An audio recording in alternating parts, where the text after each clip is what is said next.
Good morning, everyone. Morning. Good morning. Sorry, we've been having some connectivity issues today. Morning, sir. How's it? Morning, Skura. How's it? Morning, everybody. The honourable doctors there. Wally, Peters, Patrick Smith, oh, the whole lot, all the bad guys are there. Mark, what about the project? Eh?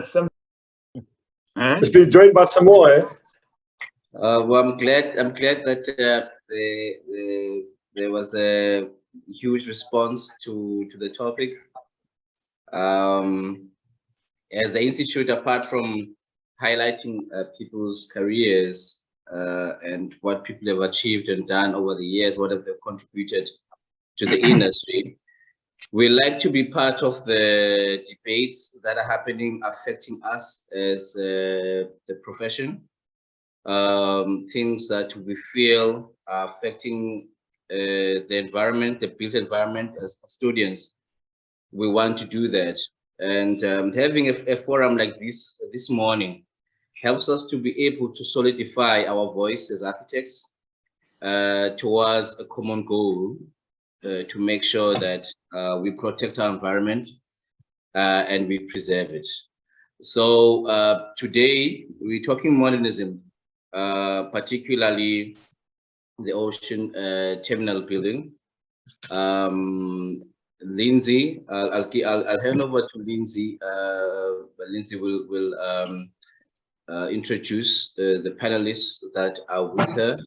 But essentially, at the end of the day, what we want to achieve today is what Durban has, what modernism is, and so that we can have a very solid voice in defending our heritage as architects. So thank you so much for the interest, and thank you for joining in. This is what the Institute is about. This is what we stand for. Lindsay, over to you. Thanks, Skura. Just testing sound. Is that okay? Yeah, perfect. Perfect. Thanks. And thanks everyone for showing some interest in this. I've invited a few people to assist and to put input into this discussion. We've got Paul Decker, who's holding a torch above my head here. He assisted me in preparing the report in 2021. I've got Kathy Ferguson, a regional and town planner, who is going to talk about the inner city plan. And we've got Patrick Smith, who worked for Transnet for many years, and he was involved in the office conversion of the ocean terminal building. So we'll all be taking turns going through the slides and explaining. But the purpose of this discussion is to inform, so for members to be informed of the importance of the building, the architectural background, where we can learn from design decisions that were made in that period, and the importance of it currently, or that is what's up for discussion at the moment. We want to try and keep it focused on the architectural value of the buildings, but also looking at impact on the city as a whole. So I'm going to take you through the history and a bit of the background to the building for any of those who don't know about it. Many of you have lived with it and known it for many, many years, so you probably can contribute as well. So I'll start with my sharing screen presentation.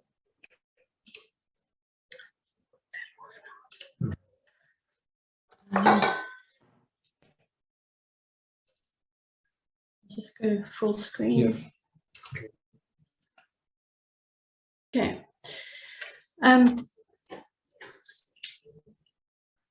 So this is the current view of the TJT. The plan on the left is the 2019 master plan, so that's not current, but that is what was used in the report. This is the history of the bay, and the dark blue shows where land has been reclaimed over the years.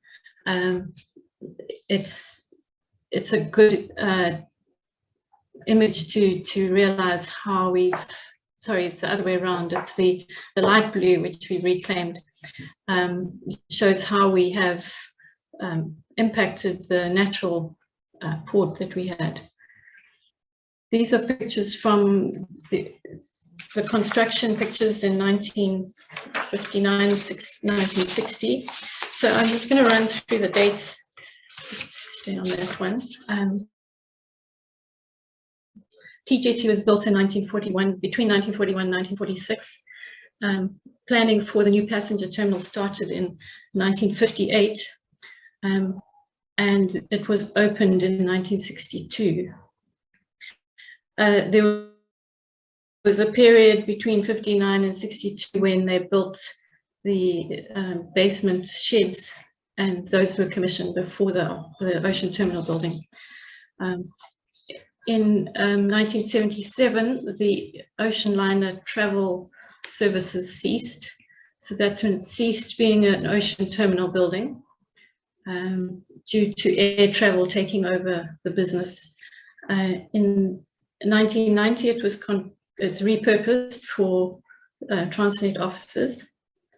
And then up to 2021, there was a construction of a new ocean terminal building on berths A and B. Next one. So here are some images of it in its heyday with the Union Castle Line ships alongside, showing the full width, the full length of it, 600 meters in extent. Can you see my cursor? Ocean terminal building, Der Marine building, M shed underneath, and parking above, and the other sheds. Contribute if you want. Okay, next. It was featured in Architect and Builder and in the Architectural Review, which is quite an achievement in itself.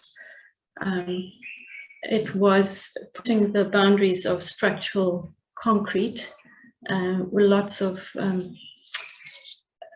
experimentation with structural concrete and design of columns.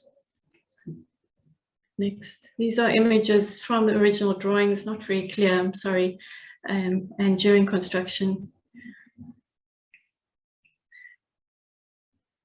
This is the arrivals hall as it was when it was functioning as an ocean terminal. Beautiful space with these columns down the center. Baggage collection on the left here, mechanical baggage collection, customs counter, and a pre-cooling mechanical control room for the fruit cargo. Paul's going to take us through the technical aspects of the building and how it was designed for cargo as well as passengers. Just pause there. I just want to check.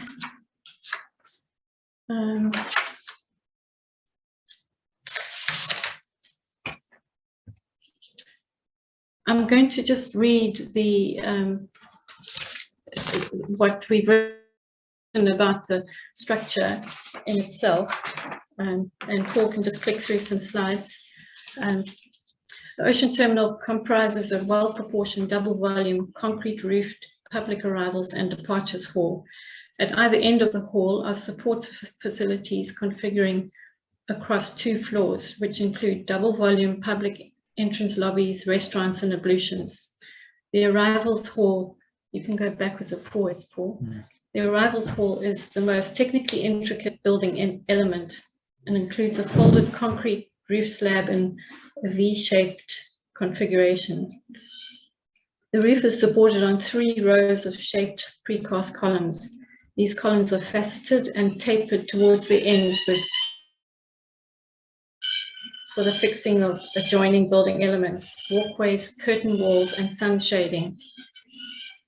Sorry for the interruption of birds.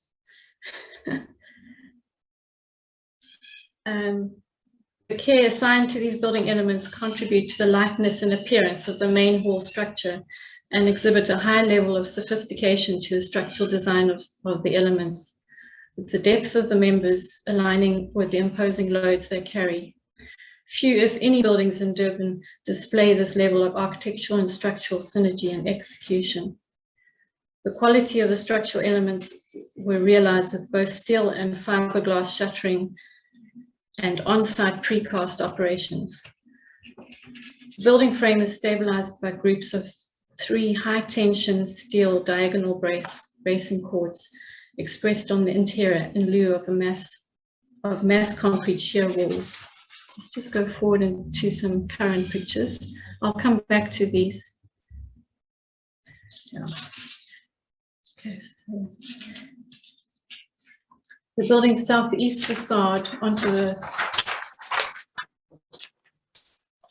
wall has no sun shading, while the northwest facade facing the car park and public arrivals has segmented aluminium sun shading. Restaurants had vertical fin sun shading, but these have been replaced.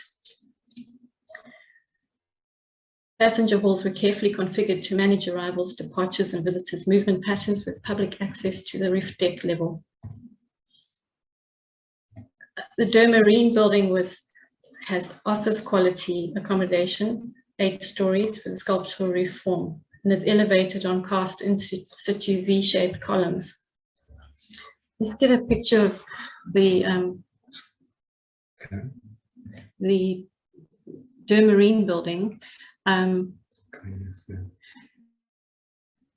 In my research, I found a newspaper article where the engineer, the principal architect for the engineers was Yannick, I've just got to get the pronunciation, sorry.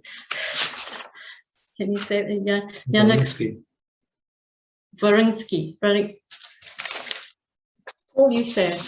Varinsky? No. Varinkovits. Oh, Varinkovits, yeah. Varinkovits. Sounds Polish. It must be Polish. Yes, it's Polish. So I'm going to come back to his the history of his story. During construction of this building, he related how after the 4th story was completed, a junior partner began to panic about the strength of the columns. He was telephoned in Joburg and asked for his advice. He said, "Stop work until I get back." They decided to test the strength of building a miniature to quarter scale. According to the miniature scale, the weight of the columns was reduced to 56,000 pounds. When they began to load the column, everyone concerned was on tenterhooks. It came near 56,000 pounds, but it was only when the crush proved 3 times as strong as the calculated load that the real tension was gone and all smiled. That was from a newspaper article. So it was constructed pushing the boundaries of structural design at that point. I'm just going to jump to the architect and artists that we showed in these pictures here. So the firm of engineers that were appointed, the main principal engineer was Mikhail Zakruski. He was known as Sorry, Zak. hello. Can I come in and just interrupt here with some pronunciation? It's Janina Masiaki. Yes, please, Yeah, please. okay. So the firm of engineers that was appointed was ZAI, and it was Zakrzewski was his name, Michał Zakrzewski, and it's Janusz Warinkovich. is the pronunciation. So Zakrzewski and Warinkiewicz. Okay, great. Yes, Janina. Janina? They were of Polish descent, trained under the European education system with combined architecture and engineering principles. The professional team brought a European approach to integration of art and architecture. So on the slide, you see Hans Hallen and Janux with some of the artwork that was in the building. Not all of this is still there. Unfortunately, some of it has been lost. Janux and his family, they traveled to South Africa in 1951 to work on a Polish pavilion. In 1959, he moved to Durban to become chief architect on the Ocean Terminal building. In 1962, his plans to move to Brazil to work for Oscar Niemeyer fell through. He left South Africa in 1963 to move to Canada, but he left a definite mark on our landscape with this building. The team of artists and sculptors were made up of Hooper Bandanelli, Jim Hall, and Hans Hallen. There were mosaic works, ceramic works, sculptures, and these that you see on the screen.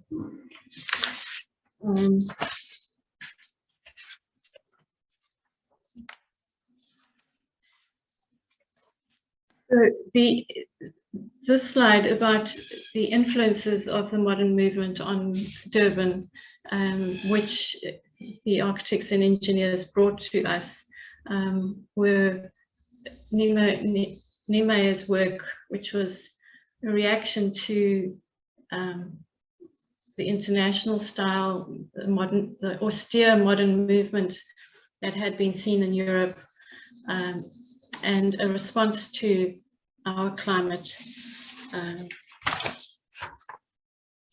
and also a response to functionality. So you see in our buildings, in this Ocean Terminal building, the response to circulation and function.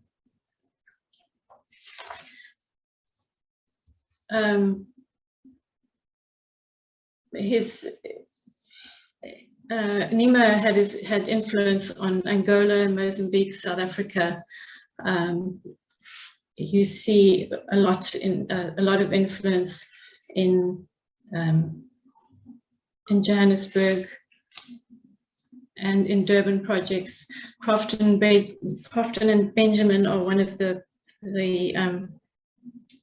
architectural practices that you see a lot of the modern movement coming through in their designs.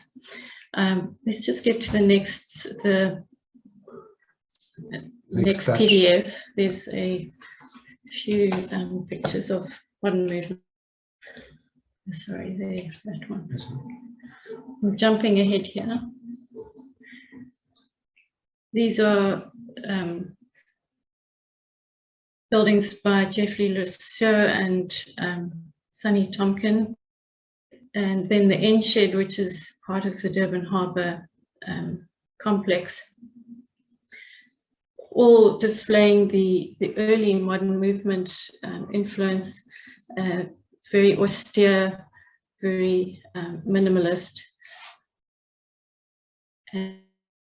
And whereas the architecture we see in the Ocean Terminal building is, go to the next PDF, is much more of a response to climate, architectural.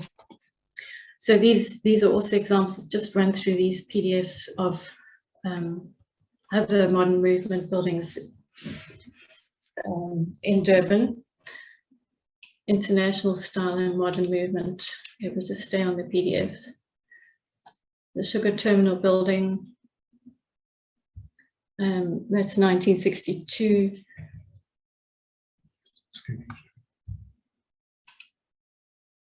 Hurlingham,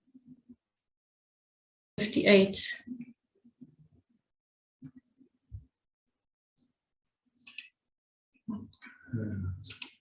No, not that one. So, yeah, and the building that was most supported in the Spot My Durban vote, as it was actually voted as #1 architecturally in the UIA. This one by Norman Eaton in 1965. So all of these approaches to architecture were prominent in that period between the late 50s and mid 60s.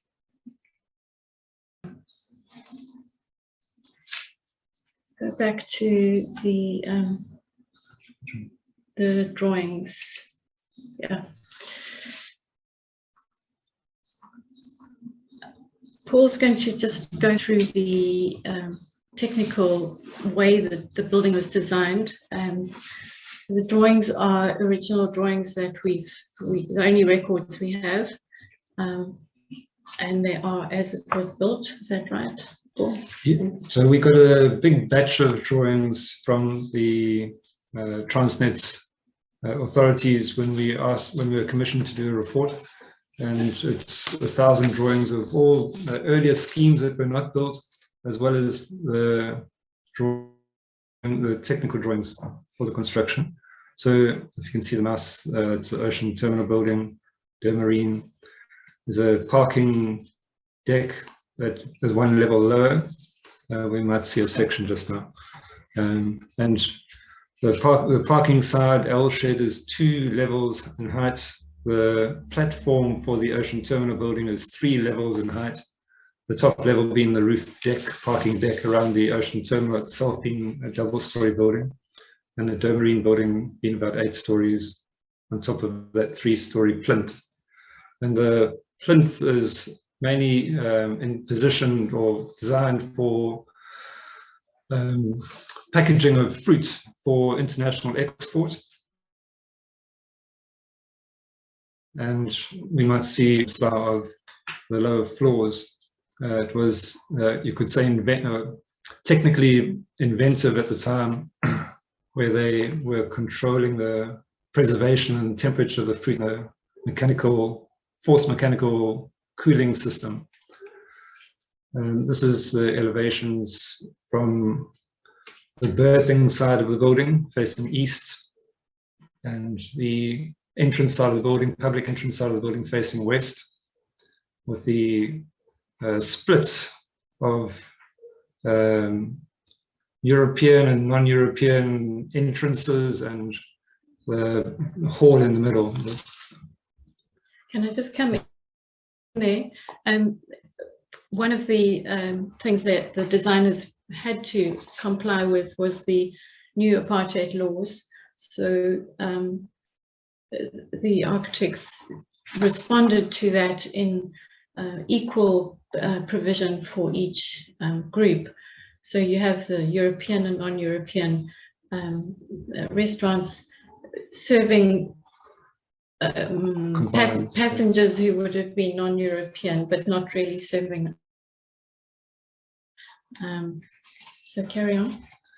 This is the lower levels. At the bottom is an image from the Architectural Journal, which is just more clear in its drawing quality, and then the technical drawing higher up, earlier design drawing. You can see that the ground floor is just a row of columns, a set of columns. What's happening is that fruit is arriving by train on the west side of the building and trucked in on the east side, unloaded, and it's transported 1 floor up to cooling rooms. And a lot of the facilities on the ground floor here are controlling this mechanical plant that uses the temperature of the water to cool air and then force that through chambers where the fruit's kept. So it was quite sophisticated for its era in terms of managing fruit export before refrigeration and containerized transport was available. So this is the middle floor first floor. You can see all the fruit chambers here, and the plant rooms. Control. This is actually the staff rooms either side, and the delivery of fruit. If I can just put some numbers in here, the Union Castle Mail steamship docked weekly in Durban and departed with 4,000 tons of fruit. We could just say that adjacent to the ocean terminal at the moment, we still have fruit export facilities, 2 new sheds that have been built to the west of the building on T jetty. This is the deck level, parking on the outside, entrances for public, the baggage handling, which the baggage comes from a small mezzanine level, 1 floor down from this arrival area. And the baggage collection, public entrance, and departures across gangways to the boats. Just closer up. That's the main hall. Yeah, the main hall with restaurants either side. Restaurants have got a little courtyard on the northern side, which double volume spaces, lovely spiral stair that some architects in the audience had their hand in designing or constructing. Okay, and then this is the plan for the 1993 conversion. Patrick, would you be able to just run through this quickly, how you approach that? Yeah, sure. Thanks, Lindsay. So just a bit of background from my side is that so I joined Transnet during my university. I had a bursary with them, and then I subsequently worked thereafter. Just to make one correction, I wasn't the actual architect for this particular conversion, although it happened while I was there. It was actually our architect was Dave Stromberg, who was the regional manager, the architectural region manager, who I subsequently took over from. However, and interestingly, our chief technologist was also a chap of Polish descent, Pierre Jankiewicz, brilliant technologist. So the building, effectively, the main sort of hall was effectively converted into offices, and everything was done with really with a soft touch, really as softly as we could possibly do it. You know, we literally only made incisions into the buildings so where we really had to, and so yeah, it's effectively offices and you know, obviously associated kitchens, toilets, bit of refurbishment here and there, but effectively it was recycled. The Dermarine building, not much was done because that was offices already. Something quite interesting about the Dermarine building, though, just from a historical point of view, is that that building housed the pilot's wardroom and also the port control building, so which was subsequently moved to the bluff, as we know, into the Millennial Tower building. But and that had surveillance over the harbour mouth. And what's interesting is that the buildings, if you look at South Beach, sort of roughly just before Shaka there, that you know the buildings suddenly come down to sort of 2-story buildings, and that was so that they could have surveillance. That literally determined the height control of all of that part, which is obviously now grown up into the port development as we know it at the moment, the point development. Yeah, I think. And then later on, I was also involved with the conversion of the end shed building into a passenger terminal when the ships started to come back. I think what needs to be understood about this building is that it's obviously a set of buildings as we understand it, and as Paul has explained, it's just a magnificent set which literally starts here. Thanks, Paul. Just go back to that one there.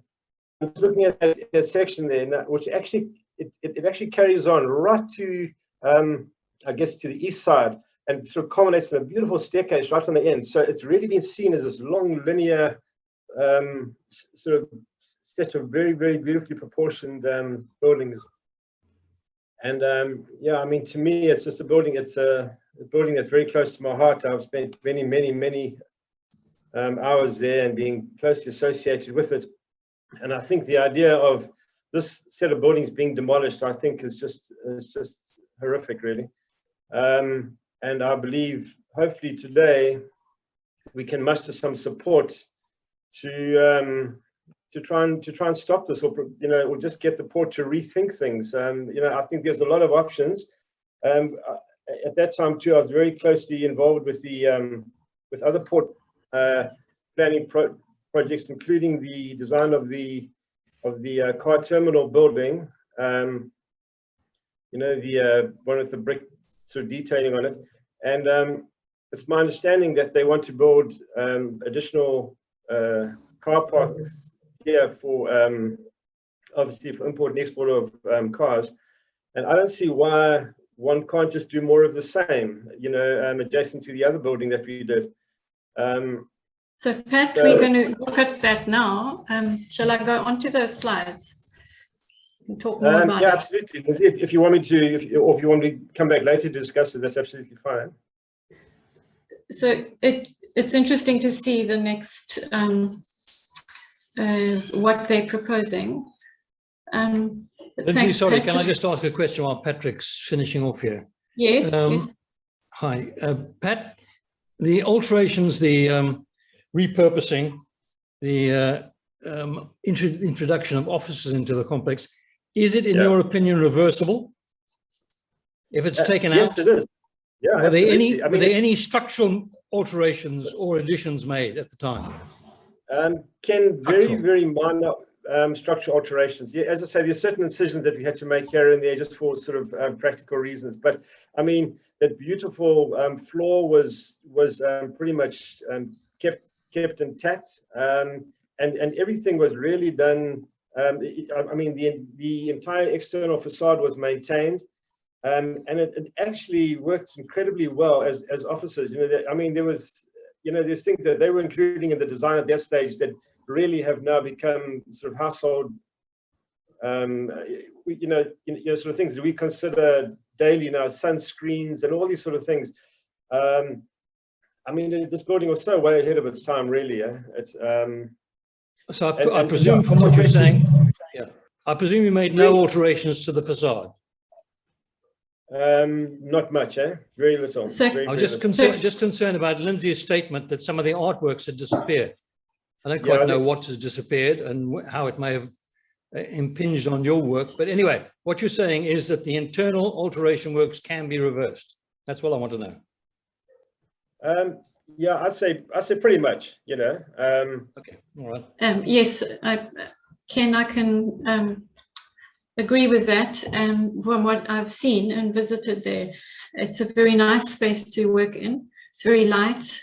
It's well ventilated, well shaded, and it's an insertion. It's not it's not too much of an alteration. Unfortunately, there have been alterations in the past, since 1993, which have removed some of the finishes and changed things. I can come back to those slides, but let's just quickly run through these because we've got a few more to go through.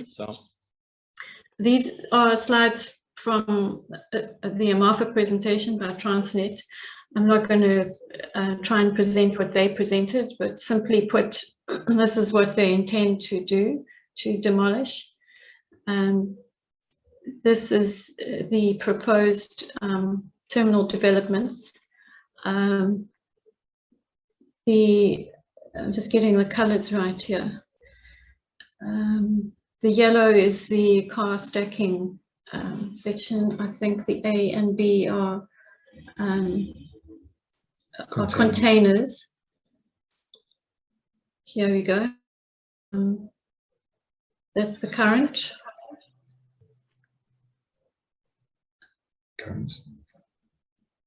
Current situation where parking is shown in yellow, and proposed where they're extending the section south of the T jetty, southeast of the T jetty, for containers. And then this is a quite horrific rendition of what they propose.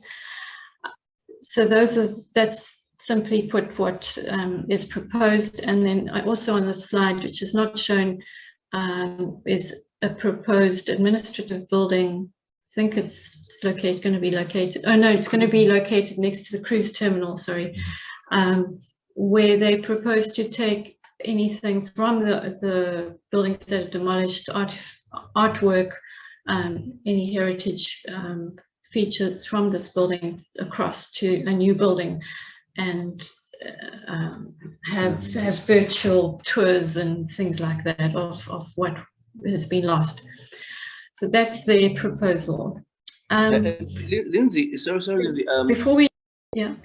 As far as you know, has there been any comparison in terms of capacity of this port versus the dugout port, the old airport? Versus the proposed the dugout. Yeah. In terms of what should go here, what will go in the south if that goes ahead. Are you aware of any comparison with that?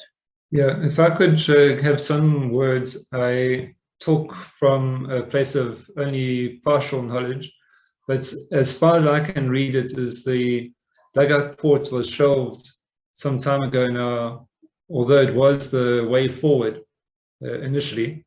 And the 2019 master plans that go across the whole country, all the ports across the country, where that included the dugout port, Transnet has realized they are probably going to have to deal with everything within the bounds of the area they have already. So I think that's the response they are working with now, which they've presented to Parliament already, which includes, this is just one corner of what they're doing to the rest of the bay.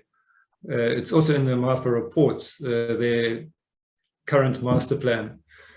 I think it's not approved or engaged with by the city at all. I think it's only internal that they've done it, and they've gone straight as Transnet to government to get kind of approval parallel to the city.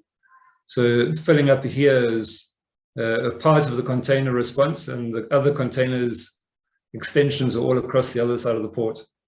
But massive filling up of the bay itself to accommodate storage of containers, I guess you would call it, which should really have been located elsewhere. I think they've just realized they can't find land elsewhere now, so they're just going to fill the port up to accommodate their needs.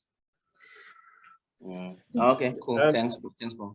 Yeah, maybe just a comment on that, if I can interject. I mean, the dugout port was I mean, we were doing designs for that 22 years ago when I was working there.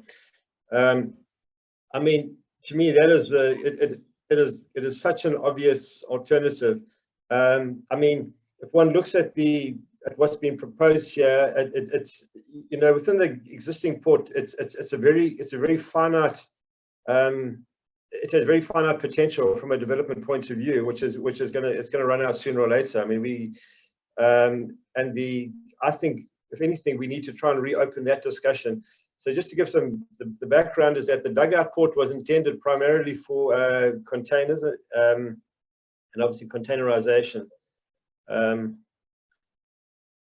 But yeah, I mean, there's something else which is advantageous about the dugout port, and that it doesn't have a river running into it. You know, most ports are there because, as for this one, you know, there's a river running into it, which causes silting.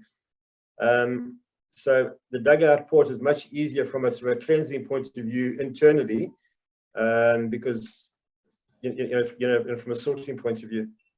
So thanks, Pat. So yeah, so that's where I was actually thinking of as well. I mean, you have to do the impact of dredging and everything now that you are actually putting more platforms, so to speak. The dugout port is close to a lot of storage for containers already in the south. But I guess working within the land that you have, that process makes sense for Transnet, because you don't have to jump too many hoops, because it's a land that you're already using. Yeah. Okay. Yes, Lizzie. We just got a few more slides to run through with Kathy, and then we can open a discussion. All right. Broader. We wanted to strike it while it's hot. Yes. Okay. But this is another layer which Kathy will take us through, which will also inform the discussion. So Kathy, you can go ahead. Thanks, Lindsay, and thanks everybody. A very, very interesting discussion. Mike Bull worked on me with me on this project and pulled me in to give a little bit of context to the discussion from the city's perspective. So we prepared this plan. It was a multidisciplinary team. We prepared it back in 2015, 2016, and it was a local area plan which fits into the city's hierarchy of plans. So I'm sure most of you are familiar. You've got the SDF, then you've got spatial development framework plans, and then local area plans. And these plans are all approved in terms of the SPLUMA legislation as part of the SDF. So it was a very big team that prepared this. We had several architects involved. I must apologize, I left Cox Architects from Australia off this list. They were also with us on this team. And we worked extensively over a 2-year period to prepare this plan. Next slide. Okay, so the plan was adopted by council, formally adopted on the 8th of December 2016, but it was at a time when there was quite a lot of political turbulence. The personalities in the city were changing quite quickly, and the people that ran this project were kind of sidelined. But what's very interesting is that the Musa Mbele, who is now our municipal manager, was the sort of driving force behind this project. And he seems to be picking it up again and wanting to push it forward. Mike did hear him on the radio the other day talking about the plan. So there is some traction possibly, who knows, but hopefully there might be some traction and they might start to implement some of the proposals. Next slide. Okay, so this slide just summarizes the whole plan. I'm not going to go through it. Lots of you were party to some of the discussions at the time. The plan is on the municipal website if anybody wants to get it, or Lindsay is welcome to circulate the summary document. But essentially, we went through the normal planning process. We came up with a vision that the inner city should become Africa's leading most vibrant, livable, walkable city centre. The whole plan was based around 3 themes: learning from the past and the present, addressing the economic drivers, and all development must be sustainable and resilient. And the economic drivers were tourism, events and sports, new businesses, services, and education. And the 4 spatial principles that we worked on was that the city should be connected, it should be walkable, it should be integrated and inclusive, and we needed to realize the full potential.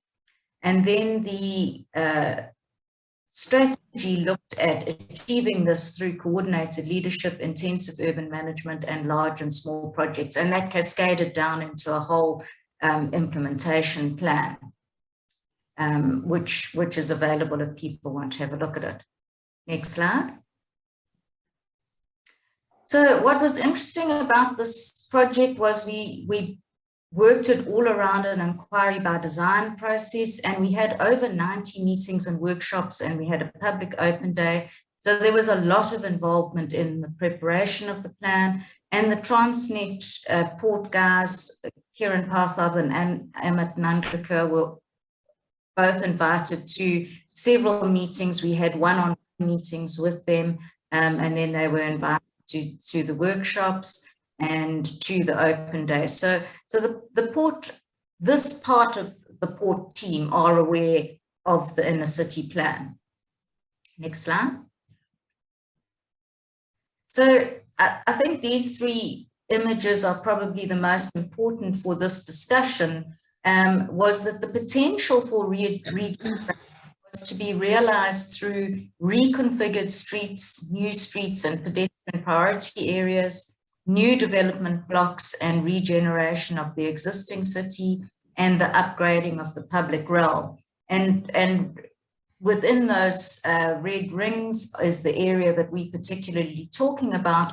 And you can see that that was quite a focus for achieving inner city regeneration. And this area was identified as extending the waterfront, the current yacht mall and area where they've got a few restaurants, and that is actually quite constrained by the railway line and other land holdings. Not a lot you can do there, but on this T-jetty area, there's significant potential for new development blocks to come in, and a whole waterfront, you know, you can think V&A waterfront, but bigger, coming into this area as part of the regeneration of the city. It would allow the whole promenade to wrap around the port and extend back up to the city centre. So it would complete the circle of your pedestrian priority and walkways around. So this particular area was quite a focus for that whole plan. So if we can go to the next slide. This was just an example that was used in our presentations, and it happened to be exactly the area that we're talking about, that showed how the decision-making for development would happen. So what this plan did, it didn't come up with exact land uses for each area. It focused on a set of decision-making tools. And basically it was saying that intense high-value uses should wrap around the public realm, the waterfront being one of those areas. Your most intense land uses would happen at the heart of your walkable centres, which would be your most accessible points. Your medium intensity land uses would then radiate out from that, and then the blocks in between would be filled up with less intense land uses. So if we can move on. This is an image that came from Cox Architects in conjunction with UEM Sunrise and the municipality when they were redesigning the Point precinct. So whilst they focused on the area that the Malaysian UEM Sunrise owned, the team looked at the wider precinct and how it all should come together. And you can see there that the T-jetty was an integral part of the regeneration of this Point area. We can move on. And then just to summarize the potential of the regeneration of the city, we really focused on the residential aspect.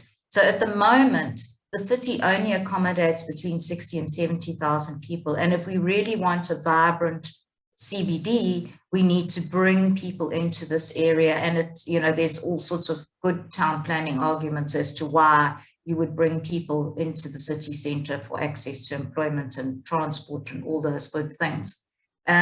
So the plan projected that this inner city area, with the regeneration of the grey blocks and the development of the blue blocks, we could house up to 450,000 people in this area with existing infrastructure and everything already in place. But if we lose this part of the port, we're starting to eat into the integrity of the CBD plan, because we lose a whole chunk of development area. But more than that, and what is my main concern from a town planning point of view with this whole proposal is that we continue to put heavy traffic through our city centre, which is not conducive to inner city regeneration. And there's all sorts of fancy agreements with the port that car carriers and container carriers will only operate in non-peak hours, that they'll they'll operate at night, but we all know that that doesn't actually happen in practice, that they trundle through the city at all times, and it really doesn't lead to the potential for regeneration. Yeah, so if we can move to the next slide. From a phasing point of view in a city plan, that port area was put as a long-term development, knowing that the dig-out port proposals had been shelved and that this area was likely to be in demand by the port authorities for quite some time. However, it's quite disturbing to see that they're now having to, or thinking of, expanding the reclaimed land here, and in fact that losing the opportunity for that waterfront type development. Next slide. So one of the challenges around all of this is the zoning. That area is just zoned harbour, and there's very few controls that the city have over what happens in that area. And we sit with the situation where we have a national port authority and a local government plan trying to work together. And there are quite a lot of interactive groups between the city and the port, but in the end, national usually has all the power over local. So it's going to be quite a hard fought battle, I would say. So if we can move to the next slide. Okay, so I've started to talk about the challenges and the concerns is in that we have the national authority overriding municipal plans. The other problem is that Transnet is such a big organization that often the different departments are not on the same page. So whilst the planners may have been involved with our inner city plan and might be fully aware of it, others that are perhaps putting these proposals forward may not be aware of these plans. So there is a sort of necessity to try and raise the awareness of the plans again. And as I've already said, the biggest challenge, I think, from a town planning point of view is development of this area for increased port activity is going to cause major traffic problems. And it just seems to me that the demolition of buildings that could become part of a waterfront development at some stage in the future to park cars is a real tragedy, and rather a cheap solution and a bit short-sighted, not thinking about the wider city development into the future. There's lots of alternatives, as some of the architects have already raised, for parking those cars that doesn't require demolition. That still has the problem of all of that industrial type development trundling through our CBD area, and certainly not conducive to the development of the point area as the city have envisaged it. So yeah, that's basically just a little quick summary of what was proposed in the inner city plan, and hopefully that can contextualize some of your debates and the position that you put back to Mark and Transnet. Skura, could I just add in a comment, please? It's Mike. Hi, Mike. Sure, Mike. Yeah, thanks, Kathy. I think that, mention was made of Philip Cox. Philip's had an extraordinary input into Durban, and I think just go back to that slide. Sorry, Lindsay, just go back. When Philip's was involved in this replanning, and particularly we were looking at the point in that, and he made the comment, currently we only have half the point. You must get the whole point. And it was such a sort of a eye-opening statement, because when you look at the opportunity that this tract of land has, it has waterfront on three sides: the ocean, the harbour entrance, and the harbour. So it, as a tract of land, it is extraordinary. It looks out onto the Bluff, which is essentially the Eastern Cape West Wild Coast. If anybody's been there, it is just quite extraordinarily beautiful. So where you have this enormous urban opportunity, literally across the harbour, you can disappear into one of the most natural portions of our country. And I think that it's that opportunity. I mean, if you look at Philip was very involved in Darling Harbour. Darling Harbour is in Sydney and New South Wales. If you look back at old photographs in the sort of 70s and 80s, it was an absolute cesspool, you know, oil tanks and everything like that. Have a look at Darling Harbour today. It's one of the most valuable pieces of real estate in Sydney, and it's collected around this harbour. And when one thinks of this opportunity in terms of land value, it becomes an extraordinary opportunity. From a security point of view, you've got water on three sides.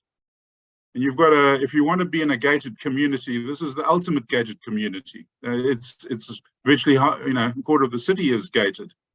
What I'm saying is that the opportunity for a really, really unique development opportunity, and therefore land values which could be quite high, maybe that could pay for the dugout port, and we get on, and then it's a win-win all the way. Thanks, Skira. Good point. Thanks for that. Catherine, you still wanted to say something? No, I think I'm done. I think it's back to Lindsay for some discussion. Okay. Yeah, thanks, Kathy. Interesting point, Mike. Lindsay, over to you. No, thank you. Thank you, Kathy and Patrick and Mike. I'm going to just open the discussion, but I'll also put up some photographs, views of the harbour, that might stimulate some more, but over to everyone else for discussion points. Great. The floor is open. Just a quick comment, Skira, and that is, you know, this debate, you know, there's been a power struggle between the city and the ports, as far as I can remember. You know, the ports line is, well, Durban's here because the port's here, which is valid. However, the city's here now, and I think this is really the crux of the discussion, and in terms of what Mike is saying as well, where we really need to look at this whole area holistically and say what is best for Durban now that it is here, and also we have to take cues from, you know, what's happening internationally, and sort of waterside development is happening throughout the world very, very effectively, and I think you know, we can't just look at this and say, well, sure, we need to, you know, expand the port, but the complications that it comes with now, because Durban has grown up around it, particularly traffic and everything associated with that, I think is just very, very problematic. And if one considers again the sort of dugout port and the options down there, you could literally bypass effectively the whole of Durban, and you already are in the heart of an industrial area. So I just want to make those two comments. Yeah. I do think that it would be a very sad thing if we actually prioritize industrialization and commerce over livable cities, which is where our voices come in. I think that's the crux of the discussion. Ken, your floor is yours. Thanks, Cora. A question for Kathy before we sort of move on much further. Kathy, to what extent was the city involved in the Ports Authority planning or proposals to expand the harbour? Was the city directly involved, using sort of two hands with the argument? And secondly, was this inner city development plan program formally presented to the Ports Authority as well as the city? Thank you. So Ken, I'm not 100% familiar with processes, but as I understand it, there is a working committee now between the port and the city, because there's the port can only function if the city functions properly around it, particularly from a transport point of view. And in fact, through that process, one of the transport economists from the city and Kieran Partha, he was also a town planner at the city. They've subsequently moved to the port. So there is interaction between them, but they do pull in different directions. They've obviously got different mandates.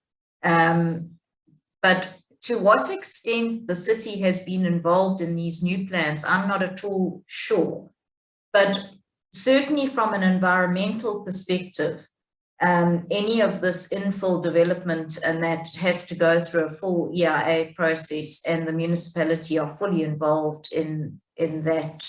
It gets submitted to national, but the municipal environmental department is a major stakeholder in that process, so they do come in and get involved. But I would be very fascinated to hear what the traffic authority has to say about these proposals. I can't imagine that they would be very happy with this kind of expansion in this particular area of the port. And the corollary to that one, Kathy, is the Ports Authority fully aware of the approved plan of the 8th of December 2016? Well, did they actually get a copy? Yeah, they did get a copy, and Kieran and Amit did attend several meetings where the plan was workshopped. So, they didn't just get the plan presented to them. They were invited to initial workshops to look at developing the vision, developing the proposals. And as I said, it was an inquiry by design process where people sat around the table with pens and worked on the plans. It was not the typical analyze, consultants prepare a plan in the background and then present it to the authorities. The authorities were involved all along in those various 90 workshops that we had. And we had a specific workshop with Kieran and Amit and our team around the proposals. So they are well aware of it. But that was the point I was making, is that the Transnet Authority is huge, and often their own departments are not on the same page. Yes. So you're suggesting that it may not have got to the director level? Well, it should have got to the director level, and certainly even when we were doing the point plan with UEM Sunrise and the municipality, those plans were presented to the port and involved this area as well. And they were at the time, the people that were there were quite excited about that sort of opportunity of expanding the point development onto both sides, as Mike Ball has said. And we had lots of interaction with them because we had to deal with height and reflectivity of buildings and all sorts of things from a port safety point of view. So there should be a lot of awareness, but that doesn't mean to say that that awareness has gone right through. And also there's a lot of changing of personalities, and sometimes the knowledge is not transferred when people leave. Sure. Thanks, Kathy. Thank you, Ken. I'm gonna go to Wally. I've noted your hand, Monique and Rob Russo. Wally. Thank you, Skura. A few things, and they're not necessarily all jointed. One is, I'm really shocked to see the proposed sprawl of parking. If you really want to come up with an economical way of doing it, look at Nichols Square, which was built simultaneously, opened in '64, for 2,000 cars. I mean, a couple of those thin things would very happily take up the vacant space and preserve the ocean terminal. Of course, the terminal, that's all reinforced concrete, and dispose of all that. I mean, it's just unbelievable. Anyway, I think that the interpretation which we heard about the Brazilian architect is not correct. This is another Le Corbusier. It goes back to his buildings of the 30s. The V section to the roof goes back to his plan for Chile, and the Bank Tour building goes back to Le Corbusier's 1930s proposal for an apartment project in Algiers. That's what these guys did, and they reinforced concrete, and they did a wonderful job, and it was weathered magnificently. And the addition of the artworks, which public buildings have anyway, Post Office, for instance, here too had that, but this was really an exceptional case. And the other thing and there are many more things I could talk about also, if you compare this with simultaneously built Joburg Station and Cape Town Station, this is really head and shoulders above the whole lot in architecture and in technology. It is really a magnificent piece of work. And I think there's something wrong to label this as 3A building. This is a provincial heritage site, at least. There's no other building like this in the country. Then there's a little side issue about the apartheid planning. All of our airports were built in the 50s. They all have the same thing. You flow through regardless of your race. There are only separate restaurants and toilets, only is my emphasis. It is a decade later when Windhoek gets not just the municipal, but also the airport 40 kilometers out, now the international airport known as Stratham Airport until then, where the architects were told to duplicate the flow itself. In other words, from check-in until boarding, and of course, disembarking until going through customs. Those were all parallel, but the architects themselves said, you could count the numbers of black passengers on one hand. So what's the purpose of this lot? And this is what happened in the 50s in all of our airports. We simply have the system flowing. It's only what's on the side. So I really don't think that this apartheid issue is a very strong one in this particular building. It is certainly not what Stratham Airport had and never used that anybody can recall in Windhoek. Thank you, Sura. Thank you so much. Thank you, Wally, for that input. Thank you so much. Monique? Hi, everyone.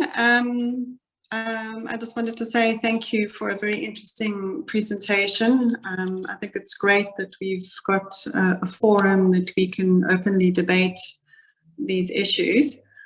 Just looking at what is being proposed, I honestly think that this is an example of tunnel vision. One little section of the body deciding that it needed more, and regardless of the health of the whole system.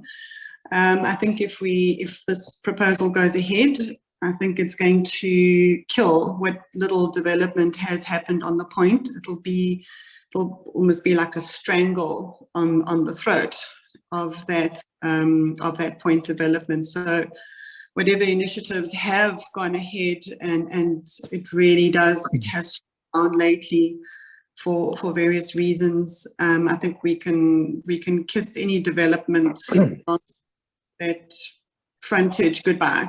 You look at the success and the economic inflow that say the Cape Town waterfront has brought to the city of Cape Town. We have an opportunity here to do not necessarily the same, but something similar along this harbour edge. But if this goes ahead, that's it. That'll be the end of any form of healthy development that will integrate with the city. So yeah, I think it's absolutely horrific what they're deciding to do, and I think it will put a serious nail in the coffin of the future, future Durban might hope for. Thank you, Monique. Rob Russo. Morning, everyone. Just a couple of points, some of which may have been made earlier on. First of all, I think that's the comments that have been made about the international building. The value of a building as an international icon cannot be underestimated. We have very few modernist international buildings of this quality along the whole of the Southern African area. Has anybody thought of whether shipping will increase or decrease in the future. This building came to a stop when air traffic took over from shipping to move people to South Africa. That whole process has changed, but the tourism potential continues to grow.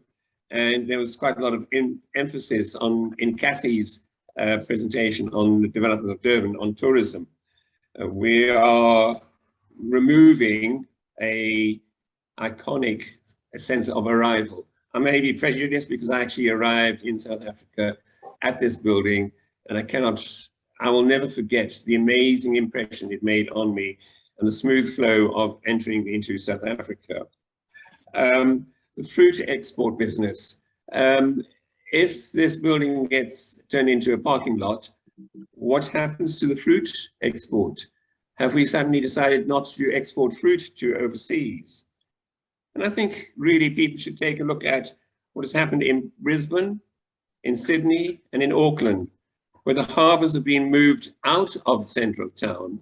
Yes, in each case, the town developed because the harbour was there.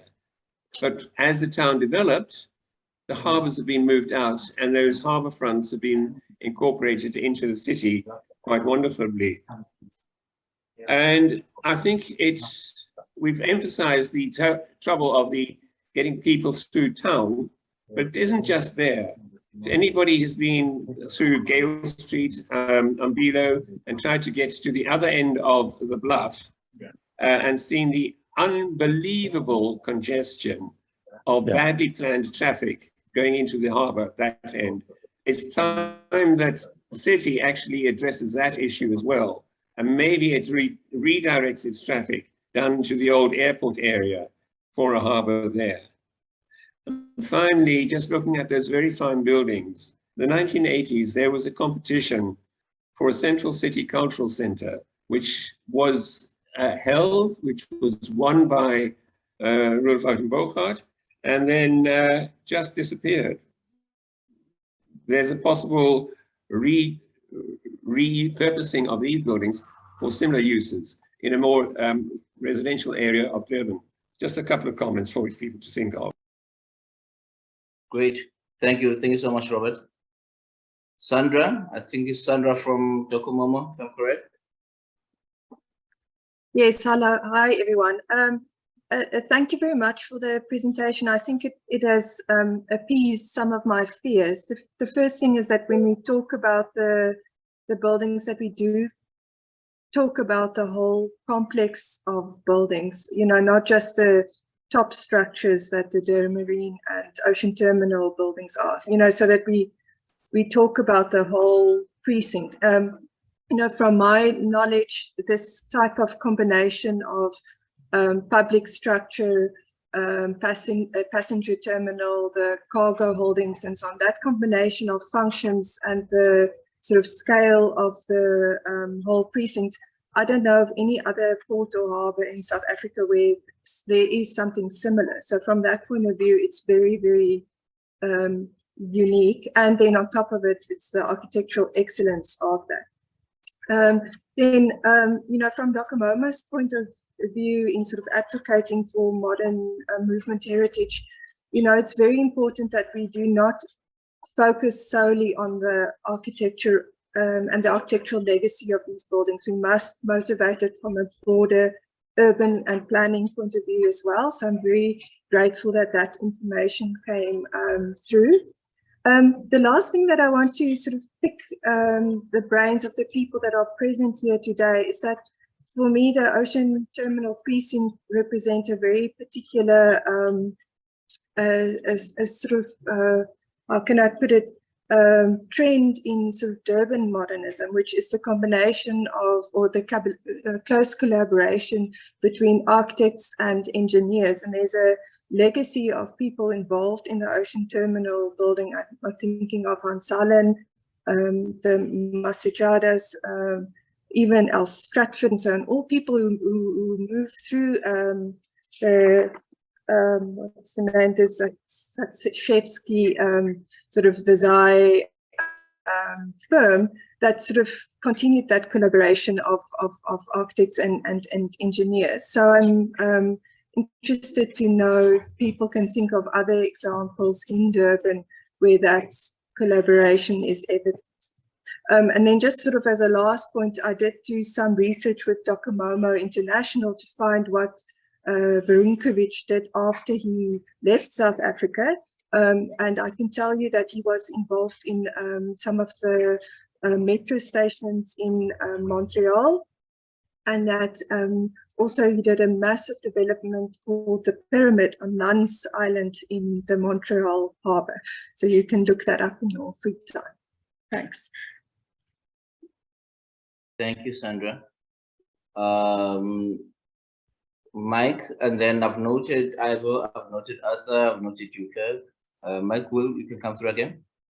Thanks, Gura. Just a quick one. Kathy, I don't recall, did we ever put any value to that land that was port land that becomes developable land? Because I just wonder whether that wouldn't be a nice little sweetener for the port authorities to get a taste of what that as an investment opportunity. When they're losing money everywhere else, maybe this would be quite a nice surprise for them, because it would represent not only that tract of land, but in fact that whole area of land would probably become one of the most valuable pieces of real estate in the whole of the metro. No, Mark, we didn't do valuations. We did look at what the current rate space of the CBD was and how it had been falling, and the need to turn that around given the existing infrastructure there, that the city really could not afford to allow it to degenerate any further. So that was really the only work that we did. I know the city, through the Catalytic Project Office, had an interaction with the port around the yacht mall and that area, and they had looked at the value of that area for the port. At the time they were working with Local Lopi on that, but I don't know where that went to. So yeah, I'm not aware of actual figures, but I'm sure a valuer could come in and assist if that, you know, if you wanted to push that argument. I just think that from Lindsay's point of view, if we're putting, put an objection through to, retaining the harbour terminal for all the reasons discussed, which are, without question, absolutely relevant.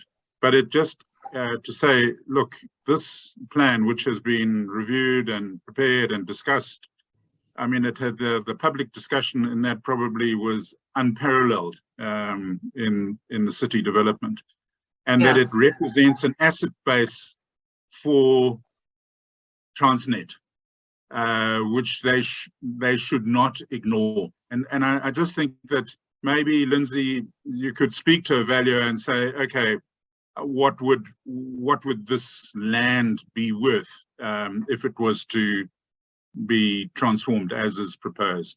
Just a thought.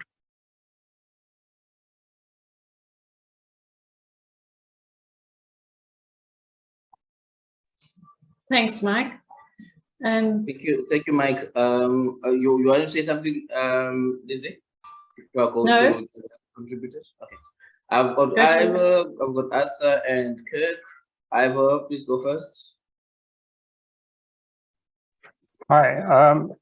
I sort of follow up on what Mike was saying, and I think that the idea is that we should be really developing a strategy to address this, not just from stopping the demolition, but actually to refocus the port and the city and build up a campaign, much as we did the Durban Urban Changes Forum did this when we dealing with the upgrade of the Victoria Embankment, which was all about traffic moving through the city. We look at the issues around the conflict that exists between this city edge and the harbour.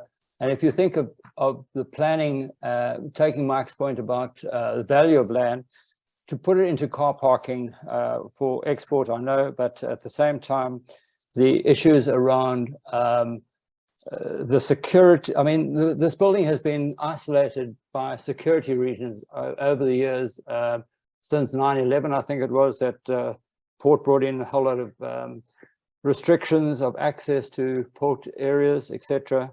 And the whole process is that it doesn't make huge sense to use this for car parking or car export.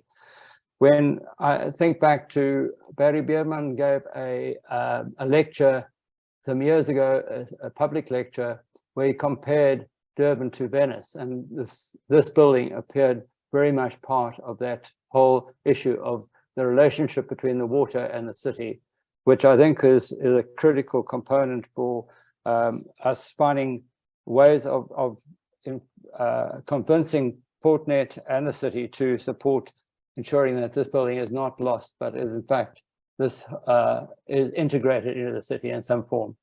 I mean, there have been other plans of even linking the south part of the harbour to the north via using the T-jetty as a link with a bridge which could be integrated into it. There are a lot of other ideas that have been explored over the years, which really need to be regurgitated into a cogent proposal for and argument for doing this. But we must focus right now on ensuring that the demolition application is in fact addressed fully and with all the issues that need. I know there's a time constraint, but I think that the issue is that we really need to have a coordinated response to that, and then develop on that a city project or a planning and architecture, but integrated with other professionals to build the case for this area to be both redeveloped and to be retained from its architectural merits and planning merits it has. That's all I want to say. Thanks, Vera. Thanks for reminding us about the bridge, Ivor. Thanks, Ivor. Sorry, thank you. Arthur? Thank you. Two things really following on from that, the 1980s. And it's the 1990s, our urban design part of town planning was very involved with the Bay waterfront, especially my colleague Nardis van Heerden. Our manager then was Nick Webb, and Victoria Embankment, you know, and traveling on a highway anywhere, you're supposed to leave a 2-second gap between the vehicle behind. Well, surveys were done and measured, and along there, perhaps because people knew it so well, and commuter traffic, there were half-second gaps. And so the cars have been transported by rail, but moreover, that was moving to transport on truck transporters. And I think it was really Nick Webb, our manager, that developed the scheme and noted that T-jetty and pier number 1 opposite each other almost looked like it had been designed. They should be linked either below the tunnel or, and produced a scheme called the Unity Bridge. I've got the report somewhere, the full brochure. I've certainly got the one showing the sketch perspective, and I'll circulate that. And obviously then it would go through to, one time was even through Clarewood, what was Flower Road. I did some sketches for upgrading that, and then that fell away because Clarewood was not to be industrialized so much. And then I will send and circulate my presentation, which is about a 15-18 minutes on Durban's 20th century buildings, sort of under the title of Documoma, Modernist Buildings of Durban, 2013, which I presented at a UNESCO conference. I'll circulate that. If the file's too big, I'll split the PowerPoint into 3 and you just recombine. Thank you. Thank you, Arthur. Kirk?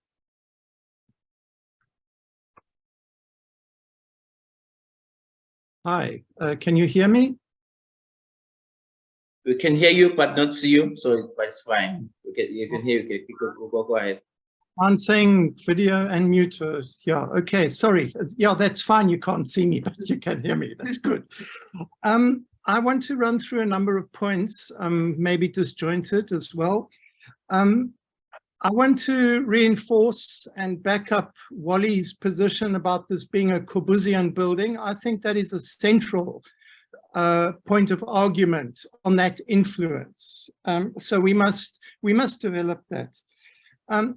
Secondly, I'd like to refer to Sandra van der Merwe. Thank you, from Cape Town, Docomomo, for your interest in this. The point on the architects and engineers, it has a further point which comes a little bit to this thing about the social and apartheid background of the building. The questions has been raised as to who else was involved, or what other communities or sectors of society had any involvement in this building. So we haven't got very far on that. So it would be very nice if somebody could sort of give input. You know, Salisbury Island in the background of that photograph we're looking at, that very much has an embedded history for the Indian community. One wonders about if was this a very fresh building, and there was only white South Africans or white tourists who came on the passenger line and landed at this building. But so that is just one section of the social history of this building. I think that is a little bit underdeveloped.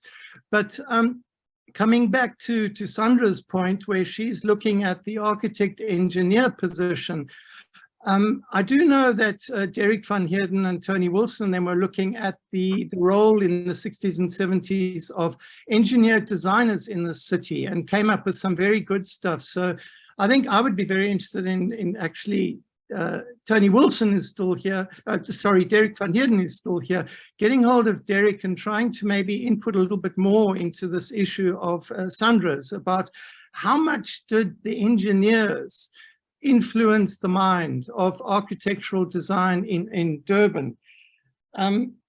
Just to run on to those are the architectural aspects. Moving on to the planning aspects here, I just want to run through 3 brief points. I don't have any arguments for them. In the 1970s, the city or national government wanted to create a freeway along the Esplanade. That was stopped. I remember John Frost doing a drawing of what the freeway would look like with all these cars. So these developments and the issue around the Bay has been an ongoing thing. In the late 1990s, in the slide we see over there at the moment on the screen, Transnet wanted to extend the concrete pier almost all the way across from the Bay through to T Jetty and just leaving a narrow channel. That was blocked for environmental reasons. So it has been an ongoing history, this sort of infrastructural encroachment to make the Durban Bay a slop pail. Sydney has removed all industry totally out of Darling Harbour and removed to Botany Bay. Okay, Australia, first world economy, they had a lot of money, but they did it well and it's working fantastically. Darling Harbour now is just a mass of little yachts and white sails bobbing up and down, and that water is fine. And yeah, we need to envisage Durban Bay having once started that way. It's now a slop pail. The big issue, and this might relate to what Kathy's presented, is what happens to the railway line, because the railway line is that huge Berlin Wall, which has cut off the city from the Bay. That, for me, being able to respond to that in some way is an issue. Thanks.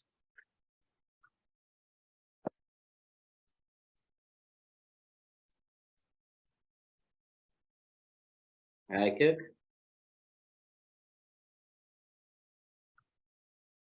Faded away there, Kirk. Are you still there? Kirk's finished. Oh, no, I'm done. Thank you. Sorry. Is it good? Okay. Thank you so much, Kirk. David?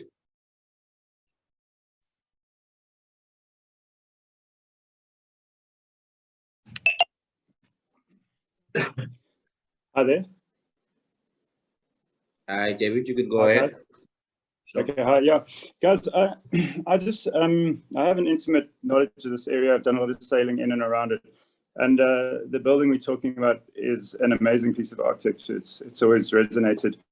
And I think it's, as many people have said, it's part of a harbour which perhaps we don't have easy access to, the majority of us.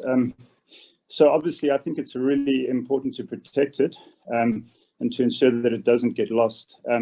My concern, and this is slightly negative, just looking at Kathy and other presentations that were shown, is that it appears that most schemes have always demolished this building.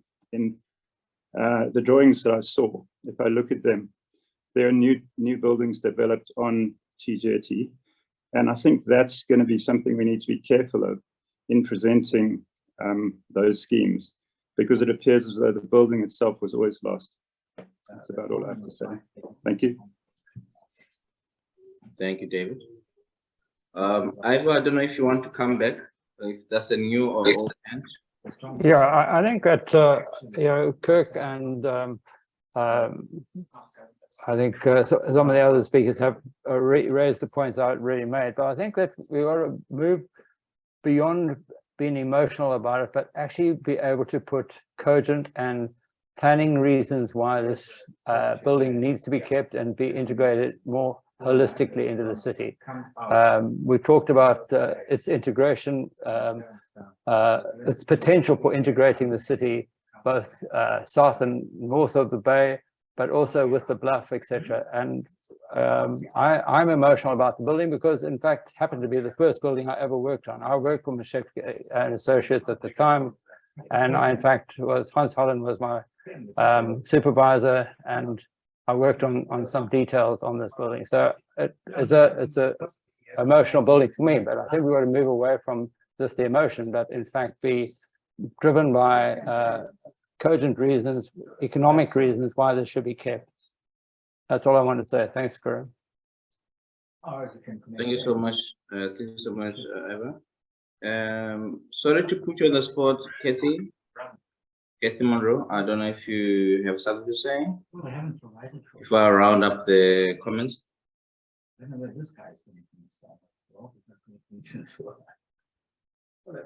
Hi, Kathy. You can go ahead. You need to unmute yourself. Hello there. Hi. Yeah, lovely. Thank you. Hi. Please go I'd ahead. like to speak up for the national significance of this complex. I read the one report and see that the intention was not to demolish the marine building, but now I see on these slides that it's a total demolition. I'd certainly like clarity there. But I wanted to stress that we must not use the heritage argument from a nostalgic perspective.